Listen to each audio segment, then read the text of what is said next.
अन्नदाता, अन्नदाता, मीत तुम्हारा अन्नदाता, पग पग पर है संग तुम्हारे अन्नदाता। लहू किसानों का बन के पसीना सींचता है धरती का सीना। मेहनत का तेरी हक दिलवाने, नई तकनीक नई खोज बताने। पशुधन को गुणवान बनाना, पौध सुरक्षा को सिखलाना, खेती के सब गुर समझाने, भारत का सरताज बनाने। आठों पहर है संग तुम्हारे अन्नदाता, अन्नदाता। नमस्कार, मैं हूं आपके साथ विभा उपाध्याय और आप सभी दर्शकों का अन्नदाता कार्यक्रम में स्वागत करती हूं। हमारे देश का किसान जन का पोषक है, वो श्रम का देवता है, अन्नदाता है। उसमें ही भारत की आत्मा निवास करती है और ऐसे ही किसानों की प्रगति के लिए हम खेती बाड़ी से जुड़ी हुई बहुत सी नई लाभकारी जानकारियां हर रोज सुबह लेकर आते हैं। तो चलिए कार्यक्रम शुरू करने से पहले देखते हैं क्या है आज के अन्नदाता में। बांस की खेती करके कमा सकते हैं अच्छी आमदनी।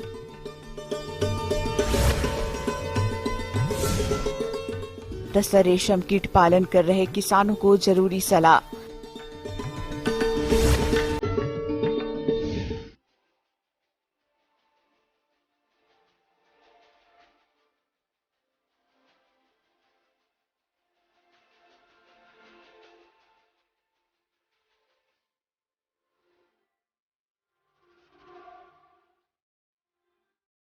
पिछले कुछ सालों से देश भर में बांस की खेती का ट्रेंड बढ़ा है। बांस एक खासियत है कि किसी भी मौसम में खराब नहीं होता, साथ ही इसकी खेती किसी भी प्रकार की जमीन में आसानी से की जा सकती है। बांस की फसल को एक बार लगाकर कई साल तक इसमें उपज ले सकते हैं। अगर आप भी बांस की खेती करने की सोच रहे हैं तो किन किन बातों पर खास ध्यान दें, आइए जानते हैं बिरसा कृषि विश्वविद्यालय जिला रांची के कृषि वैज्ञानिक डॉक्टर रास बिहारी शाह से।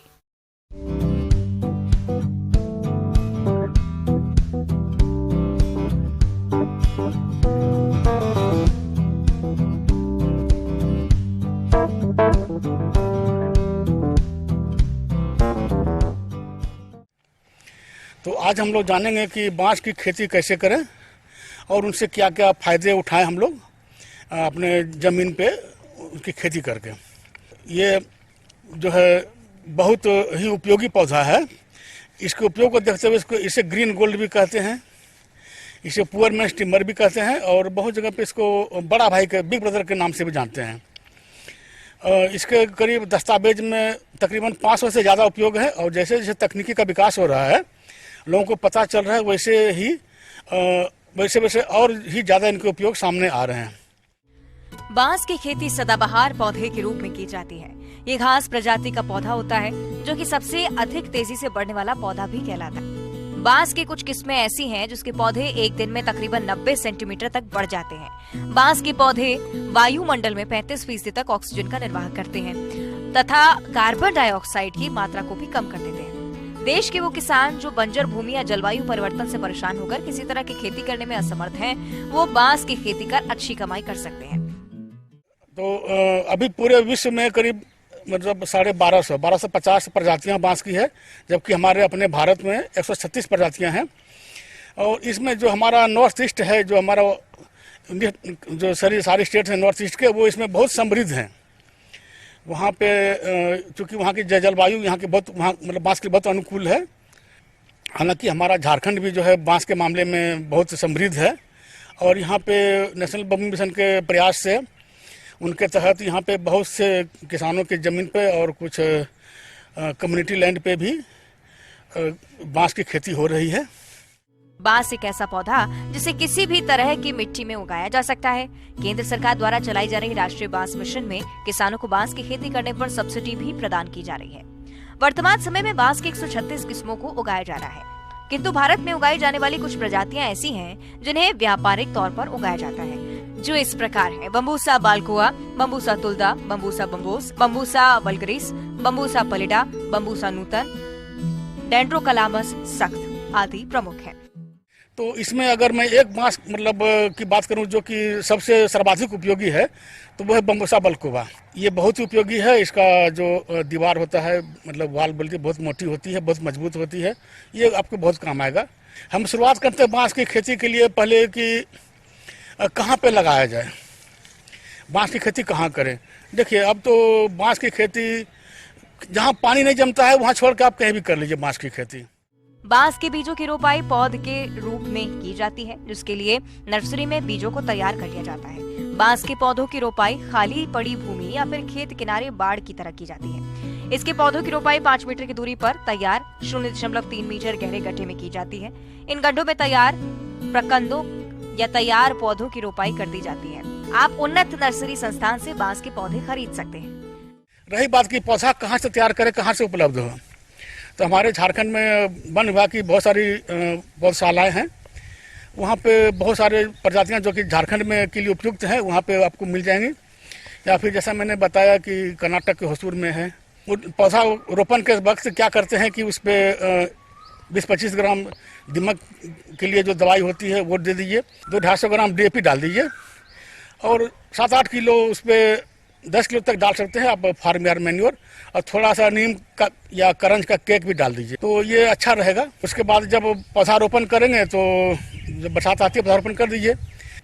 रही बात की स्पेसिंग की कितने दूर पे पौधों को लगाएं, तो नॉर्मली जो है हम लोग दो पंक्तियों के बीच की दूरी को रखते हैं करीब 6 से 7 मीटर, और जो पौधों से पौधों के बीच की दूरी को रखते हैं 5 मीटर। और रही बात जब शुरुआत में हम लोग क्या करते हैं कि जब 3-4 साल तक जब बांस छोटे रहते हैं, बांस के पौधे छोटे होते हैं, पूरा बखार पूरा फैलता नहीं है, तब तक आप उसमें कृषि वानिकी के तहत जो शुरुआत में जैसे दलहन भी है, सब्जियां भी उगा सकते हैं वहाँ पे, ये मूंगफली वगैरह बहुत चीज़ वहाँ पे उगा सकते हैं। जैसे फिर 5 साल बाद जब आपको लगे कि छाँव हो रहा है, तो फिर जो छाँव में उगाने वाले जो फसल है, जैसे हल्दी है, अदरक है, ओल है, पेचकी है, ये सारी चीजें भी वहाँ पे सफलतापूर्वक उगा सकते हैं। बांस के पौधे सामान्य तौर पर 5 वर्ष में कटाई के लिए तैयार हो जाते हैं। इसकी कुछ किस्में कटाई के पश्चात अपने आप फिर से वृद्धि कर लेती हैं। कटाई के पश्चात 10 की एक पुली बना ले, और इस पुली का औसतन वजन 15 से 20 किलोग्राम होता है। 1 एकड़ की भूमि में 200 बांस तक मिल जाते हैं, जो उत्पादन में तकरीबन 13.5 टन तक होते हैं। बांस के पौधे एक बार लग जाने के बाद 40 वर्ष तक पैदावार दे सकते हैं। 4-5 साल के बाद इसको आप रेगुलर रूप से इसको हार्वेस्ट कर सकते हैं। जो मैच्योर बांस है उसको काट लीजिए, उसको काट कर रखिए। स्टोरिंग की बात है तो इसको नॉर्मली नीचे मजबूत फर्श बनाते हैं, फिर एक चौकोर टाइप का बना के फिर इसको आप सीधे खड़े रखिए या फिर लिटा के रखिए। खड़ा रखना ज़्यादा फायदेमंद होता है। इसके बाद फिर आप जो मार्केटिंग है आप या तो बेचिए, या फिर अगर आप खुद ही मूल्य संवर्धन करते हैं तो अच्छा है। आजकल देखिए बांस का कितना उपयोग है। हम लोग बोलते थे पहले कि बांस तो गरीबों के लिए है, पुअर मैन टिम्बर बोलते हैं, लेकिन अब बांस का जो प्रचलन है, जो उसके उत्पाद हैं बहुत ही महंगे हो रहे हैं। अब देखिए ना, बांस आप कितना चीज़ है, अगरबत्ती है, टोकरी है, आपका पेपर है, फेंसिंग है, उसके अलावा आप तो फर्श भी बन रहे हैं बांस के, स्टिक्स हैं, बहुत सारे हैं। आप के लिए बहुत ही मतलब अपार संभावना है बांस के साथ। आप जुड़िए, और कहीं कोई कमी हो तो आप हमारे बिरसा कृषि विद्यालय के वानिकी संकाय के लोगों के वैज्ञानिकों से संपर्क में रहिए। हम सदैव तत्पर हैं आप लोगों की सेवा के लिए। किसान भाइयों, अभी तक आपने खेती से जुड़ी हुई कुछ उपयोगी जानकारियां देखी। अब लेते हैं एक छोटा सा ब्रेक, जल्द लौटेंगे और कार्यक्रम में आगे भी है खेती बाड़ी से जुड़ी हुई महत्वपूर्ण जानकारियां, तो बने रहिए हमारे साथ।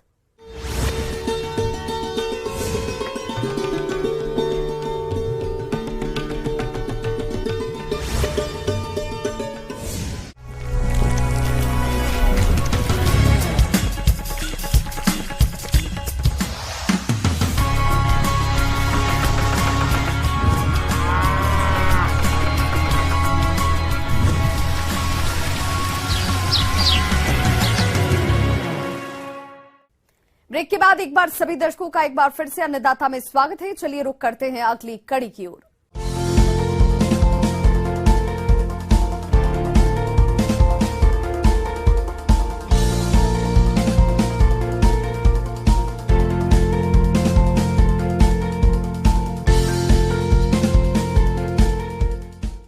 तस्सर रेशम कीट पालन से जुड़े किसानों के लिए गर्मी का महीना बड़ा ही महत्वपूर्ण होता है।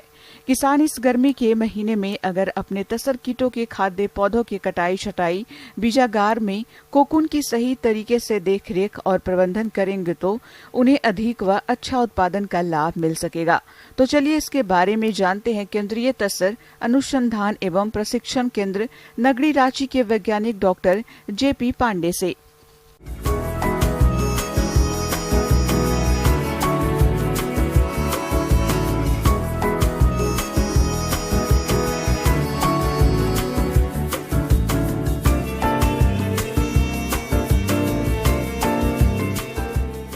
किसान भाइयों, जैसा कि आप जानते हैं कि जो किसान भाई बीज उत्पादन के कार्य से जुड़े हुए हैं, तसर के बीज उत्पादन जिनको हम कहते हैं DFL का प्रिपरेशन करना, डिजीज फ्री लेइंग का प्रिपरेशन करना, तो सामान्यतः क्या होता है कि कुछ किसान भाई हमारे प्रोग्रेसिव किसान ऐसे हैं कि जो कि अपने स्वतः बीज का उत्पादन करके और उस बीज जो है अपने आसपास की सोसाइटी में आसपास के किसानों को देते हैं और उससे लाभ कमाते हैं। ऐसे किसानों के लिए हमारे लिए मई जून के महीने में हमारा संदेश यह है कि सबसे पहले क्या करें कि जो कोकोसा उन लोगों ने अपने बीजागार में टांगा हुआ है उसको उतार करके उसको कोकून की सार्टिंग कर दें। ऐसे मृत और कमजोर कोसे जो हैं उसको अलग कर देंगे। सामान्यतः देखा गया है किसान भाइयों कि जब मई के महीने में हम सॉर्टिंग का काम करते हैं तो 10 से 15% कोसे मृत पाए जाते हैं। ऐसे मृत कोसे अगर आप वहां पर रखेंगे तो वह उनसे होने वाली बीमारियां दूसरे कोसों में भी पहुंचने की संभावना होती है।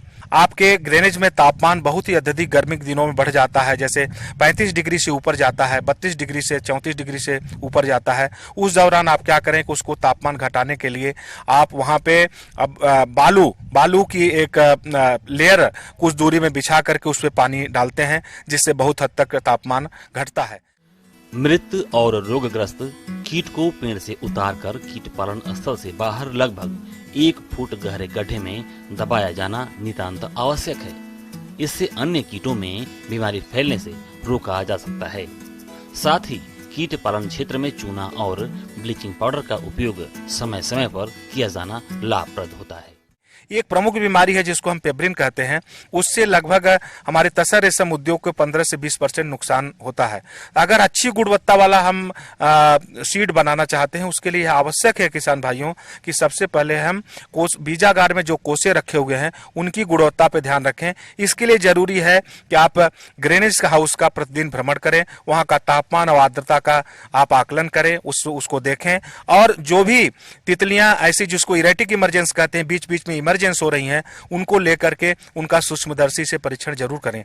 सूक्ष्मदर्शी से अगर परीक्षण करते हैं और पेब्रिन रोग मिलता है, अगर निरंतर पेब्रिन में वृद्धि होती है और आपका पेब्रिन के रोग का लेवल अगर बढ़ता चला जाता है तो उस बढ़े हुए लेवल के सीड को कदापि आप अपने फील्ड में न करें, नहीं तो उससे बीमारियां आपके फील्ड में बढ़ेंगी और आपका कोसा उत्पादन भी प्रभावित होगा। साथ ही अगर आप कोसे का आप वैसे अंडे को लेकर के अगर आप कीट पालन प्रक्षेत्र में ले जाते हैं तो कंटामिनेशन के साथ साथ वो सारे कीड़े द्वितीय से तृतीय अवस्था आते आते मर जाएंगे और आपका पूरा जो मेहनत है वो बेकार हो जाएगा। इसके लिए जरूरी है कि आप अच्छी गुणवत्ता का सीड ही उपयोग करें।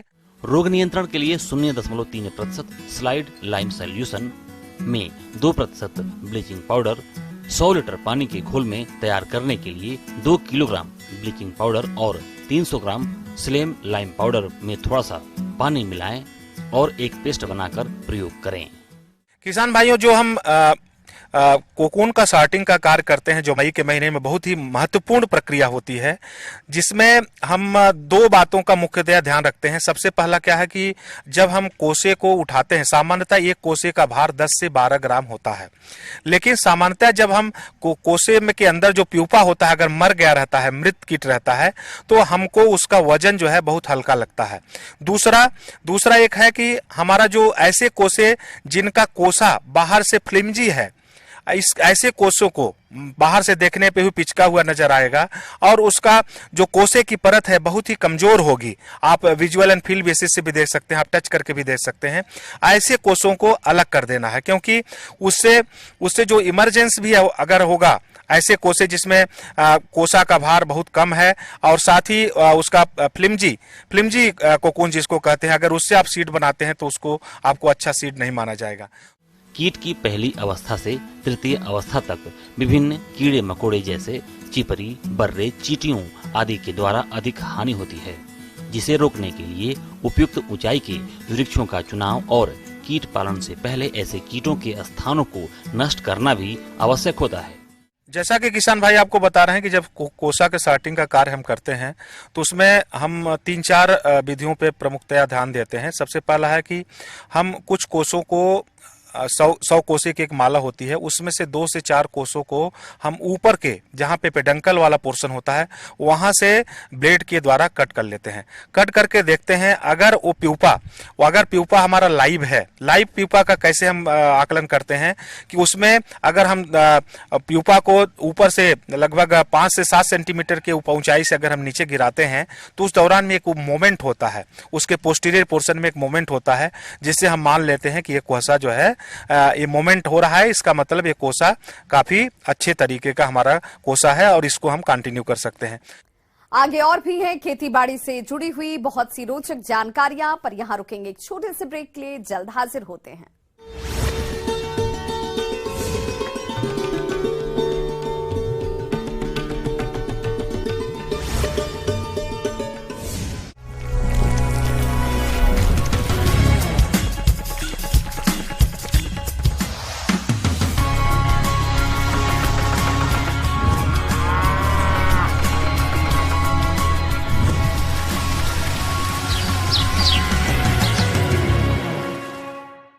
ब्रेक के बाद एक बार फिर से आप सभी दर्शकों का अन्नदाता कार्यक्रम में स्वागत है। बढ़ते हैं अपनी अगली प्रस्तुति की ओर।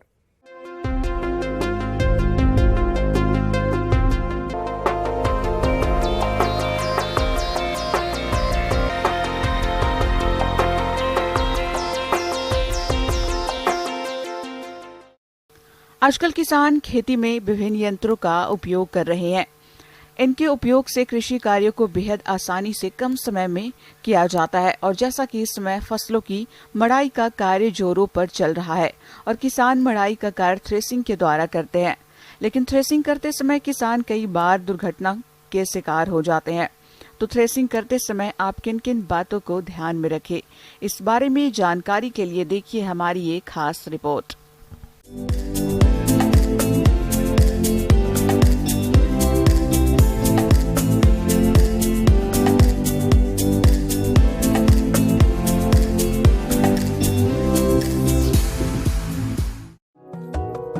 प्रदेश में वर्तमान समय में किसान भाई रबी फसलों की कटाई गहाई के कार्य में जुटे हैं और किसान फसलों की गहाई का कार्य थ्रेसर से करते हैं।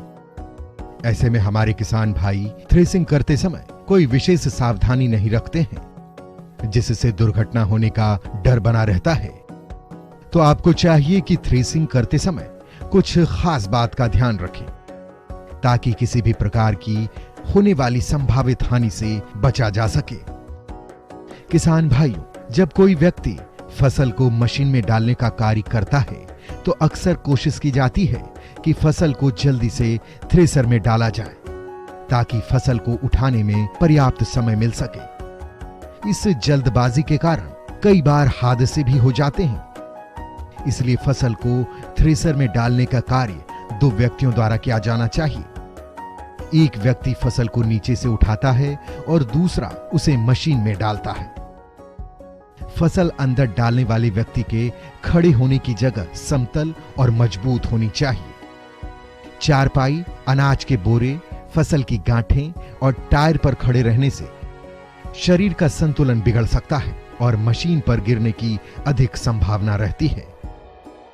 यदि व्यक्ति किसी ऊंचे चबूतरे पर खड़ा हो और ट्रैक्टर की ट्रॉली से सीधी फसल को थ्रेसर में डाल रहा हो तो वह हाथों के अलावा कभी-कभी पैर से भी फसल को अंदर धकेल देता है, जिससे हाथ या पैर का अंदर जाना स्वाभाविक है। इसलिए फसल को अपने पैरों से धक्का देने की कोशिश कभी ना करें।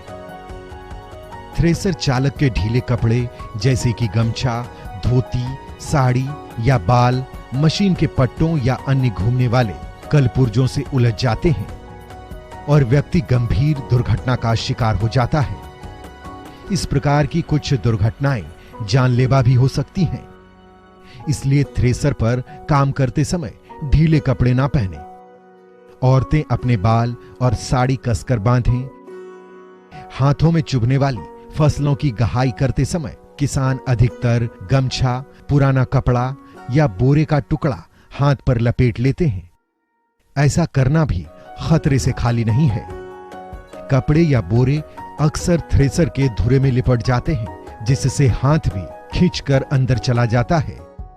तो इस प्रकार की दुर्घटना से बचने के लिए हाथों में रबड़ या चमड़े के दस्ताने पहने। रात के समय थ्रेसर पर कार्य नहीं करें। यदि करना है तो पर्याप्त रोशनी की व्यवस्था करें। किसान नशा या थकावट की दशा में थ्रेसर पर काम ना करें। पुआल की निकासी को नीचे की ओर रखें। पुआल की महीन धूल फेफड़ों में चली जाती है, जिससे कई तरह के रोग होने की संभावना रहती है। थ्रेसर में फसल जाम होने की स्थिति में पहले थ्रेसर को बंद कर दें और उसके बाद ही थ्रेसिंग सिलेंडर को साफ करें। बच्चों, बूढ़ों और बीमार व्यक्तियों को थ्रेसर पर काम ना करने दें। मामूली चोट के इलाज के लिए खलिहान में प्राथमिक चिकित्सा बॉक्स रखें। इस तरह किसान भाइयों, आप थ्रेसिंग करते समय अन्य सभी पहलुओं को ध्यान में रखते हैं तो आप किसी भी तरह की होने वाली संभावित दुर्घटना से बच सकते हैं।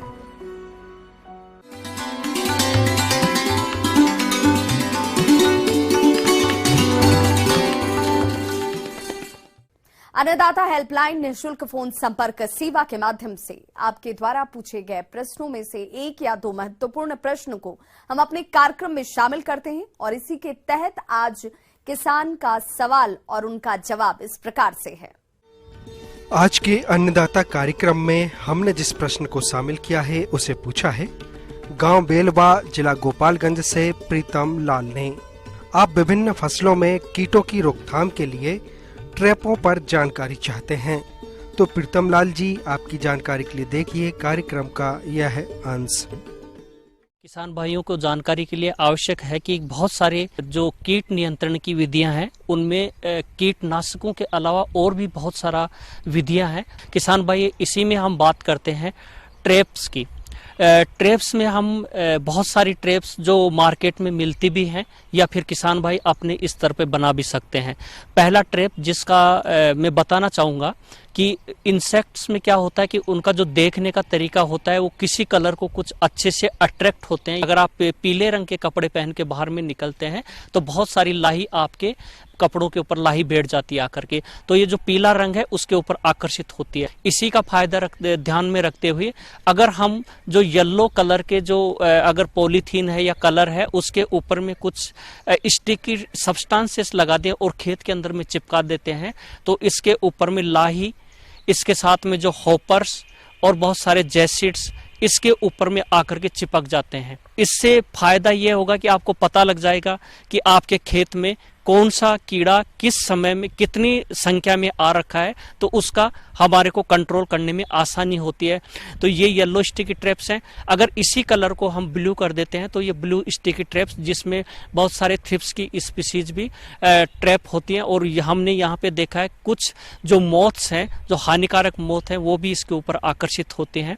तो ये दो तरह के ट्रैप्स हैं, येलो और ब्लू स्टिकी ट्रैप्स। आप खुद से बना सकते हैं। जो येलो कलर का जो पॉलीथीन लेके या ब्लू कलर का पॉलीथीन लेकर के उसके ऊपर में आप स्टिकी सब्सटेंसेस, ग्रीस या जो तेल होता है करंज का तेल, ये लगा करके आप फील्ड में किसी जो लकड़ी होती है उसके ऊपर में चिपका रख दीजिए तो कीट पतंगे आकर के उसकी तरफ में आकर्षित होंगे और चिपक करके जो नुकसान होने वाला है उससे आप बचा सकते हैं। टी आकार की खूंटी लगाना। आमतौर पर पक्षी अधिकांश कीटों को खाते हैं। ऐसे में अगर खेतों में पक्षियों को बैठने का स्थान दे दिया जाए तो काफी हद तक हानिकारक कीड़ों को ये पक्षी खा जाते हैं। इसके लिए खेत में 10 से 12 स्थान पर टी आकार की खूंटियां लगा देनी चाहिए। लेकिन ध्यान रहे कि जब फसल में दाने बन रहे हो तो इन खूंटियों को निकाल दें। पक्षी फसल को भी नुकसान पहुंचा सकते हैं। फेरोमोन ट्रैप या गंधपाश। फेरोमोन ट्रैप फसलों को क्षति पहुंचाने वाले सूडियों के नर पतंगों को फंसाने के लिए प्रयोग किया जाता है। इससे सबसे पहला इन ट्रैप से होता है कि आपके खेत में संक्रमण कितना है, इसका पहला पता चलेगा।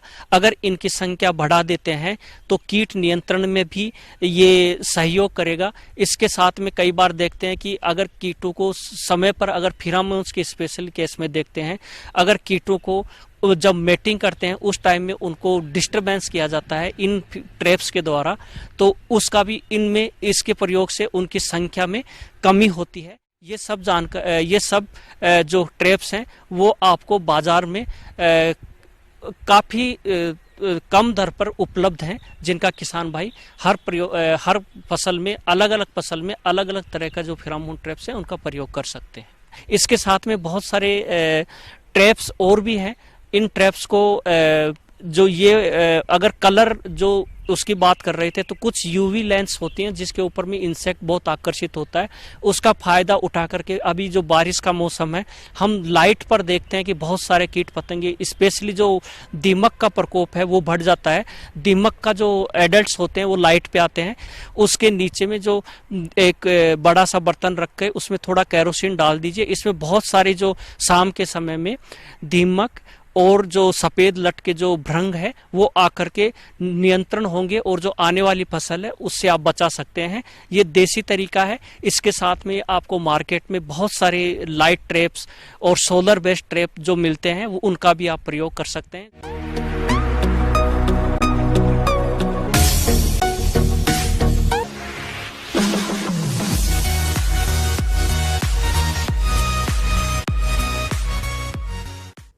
आइए अब एक नजर डालते हैं राज्य के कुछ चुनी हुई मंडियों के प्रमुख फसलों के बाजार भाव पर।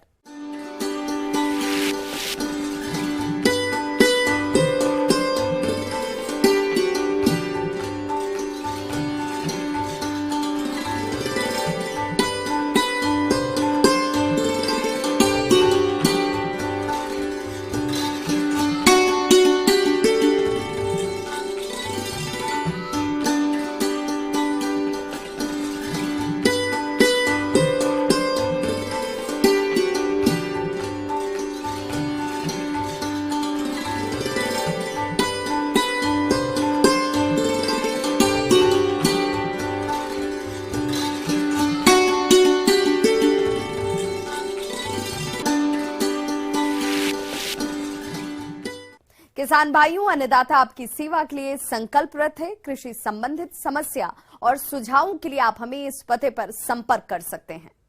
प्रोड्यूसर अन्नदाता, News 18 Bihar Jharkhand, Ramoji film city Hyderabad 501512। साथ ही आप हमें ईमेल भी कर सकते हैं। हमारा ईमेल एड्रेस है p18annadatabihar@nw18.com। इसके अतिरिक्त आप हमें निःशुल्क हेल्पलाइन नंबर 180088922163 पर सोमवार से शनिवार सुबह 10 बजे से शाम 4 बजे के बीच संपर्क भी कर सकते हैं। किसान भाइयों, अब समय हो रहा है आपसे विदा लेने का, तो हमारी अन्नदाता टीम को दीजिए इजाजत। कल फिर से होगी आपसे मुलाकात कृषि संबंधित कुछ और महत्वपूर्ण जानकारियों के साथ। नमस्कार।